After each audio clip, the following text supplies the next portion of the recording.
Old or rare books are important because a book is a tool for delivering content. While you can experience that content on a screen,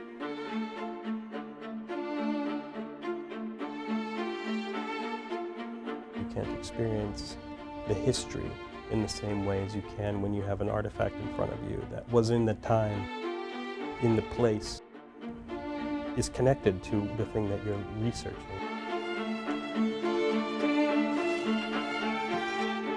So the libraries have been conserving and preserving materials since the 1920s when the Suzzallo Library opened. Preservation and conservation is responsible for the care and handling, along with the rest of the library staff, of those materials. So my specialty is with rare books, but conservation serves all materials that exist in the library collections. That includes newspapers and photographs and books and scrolls and broadsides and maps. Without some measure of intervention, we can't allow individual researchers or users to handle the objects, which impedes on their experience with the objects from a research perspective. I think for students, when they're looking at an old book or they're using an old book, whether or not they're actually researching what's written on the page, they recognize that it's 500 years old, and they're thinking about that time, and they're thinking about what it must have been like for a person to read a book like that. We got the space in the Mindery in the 1960s.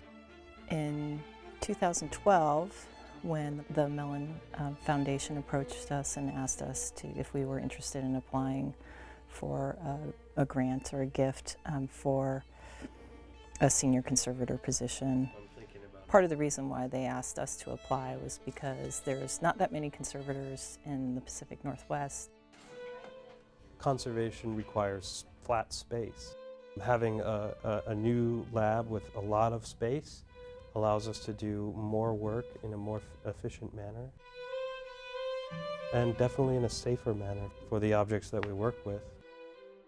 The new Conservation Center will serve as a regional center. In some ways that the library has served for a long time as the largest research library in the region. A lot of our colleagues will contact us for assistance. The Conservation Center will allow us to do that. Preserving those materials, it helps us to tell our histories, to tell our story, to preserve those cultural artifacts and those memories. Really, that's what it's all about, is preserving those memories over time.